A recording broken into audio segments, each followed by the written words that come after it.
Hey guys, Brady here with your daily tennis lesson. So we're looking at the serve toss this week, and specifically today we're looking at about 6 mistakes that are really common that are breaking your toss down.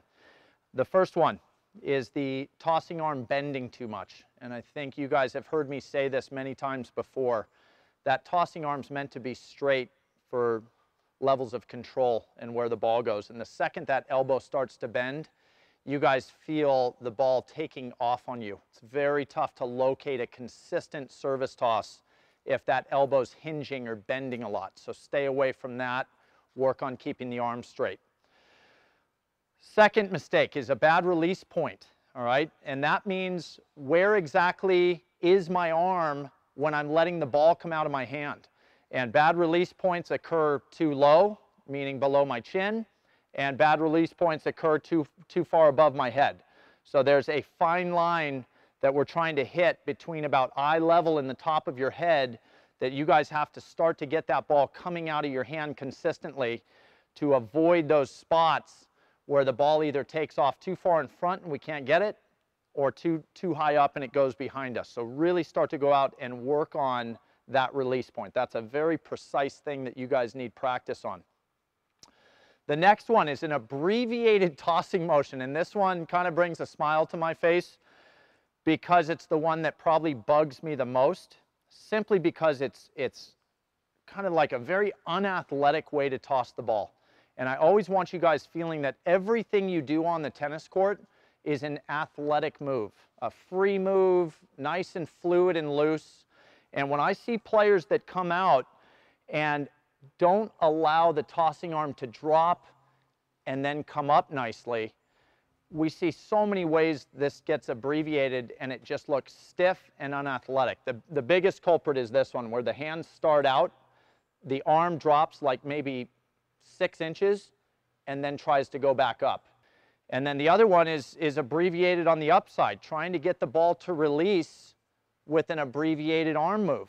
And so all of it, I think you can see, in order for me to even demonstrate this, I feel like I have to stiffen my body up. And it's just no way to go about starting a motion which is meant to be a very athletic, fluid service motion. So start to get in the habit of extending down and up on your toss and get rid of this idea that you're trying to be abbreviated here. Okay, the next little mistake that tends to go on, and I think every one of us has felt this at some point in our life, is after we toss the ball, the tossing arm comes down. And that is just something where, you know, it's not like gravity's taking over. What I think it really is we're anticipating that the racket at the end of the swing is going to come down. And that's really where it gets tied in.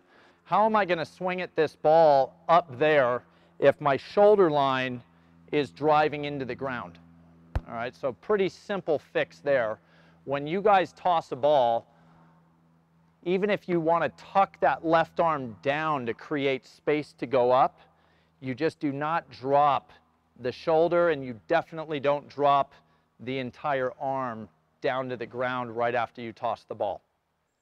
All right, the next issue we've got is the low toss, and I think that's pretty self-explanatory, but let me run through a couple of the things that happen with a low toss, more than just missing in the net. I think that's pretty common. People think, oh, if I toss low, I'll miss in the net, so I better not toss low. Let's look at this a little bit.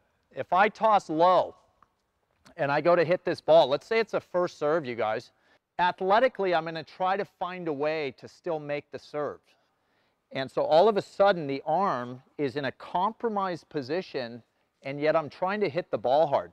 That's a great way to get an injury. So disregard the fact that a low toss is just going to make us miss in the net. Let's avoid the injury and start to get that ball consistently pulling us up so that range of motion allows for a good athletic fluid swing that we can repeat over and over without fear of hurting ourselves.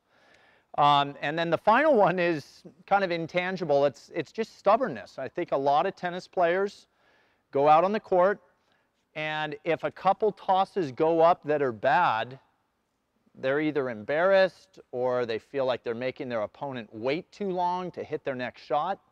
So all of a sudden, the stubbornness kicks in and it's like, all right, screw it. I still threw it out here to 3 o'clock and low. I'm just going to go hit it to get this thing started. Again, bad muscle memory, me going into spots where my arm isn't comfortable, trying to hit serves. I'm going to have very inconsistent results. And generally, if I'm starting off a point in any other mindset but to construct a good point, it's pretty much a negative idea I have going on. So if I'm feeling stubborn and, oh, I'm just going to hit this ball, even if that thing goes in, I think you guys will find you lose a lot of those rallies because you're not in a positive frame of mind to start the rally. So take all the time you need. I always find that it helps players who maybe throw up 2 or 3 bad tosses, just step off the line a little bit, you know, reset your body, relax everything, and just that little bit of extra time and freeing things up is going to allow you guys the ability to go up and put a toss up there that you will have success hitting into the court. Okay? So quite a few of those. You might relate to one, you might relate to all of them. It's really more of just good decision making when it comes to avoiding toss mistakes. Make good decisions when you guys step up to the line. All right, and that's all I got for you guys today. So I hope that was super helpful. Please click like below this video, and if you have not subscribed to our channel yet, please do so, as well as check down below me in the description of this video. You'll find the link to 3 free courses that Mark and I have put together. I think you guys will find those fantastic as well. All right, so until next time, be well, and we'll see you soon at Daily Tennis Lesson.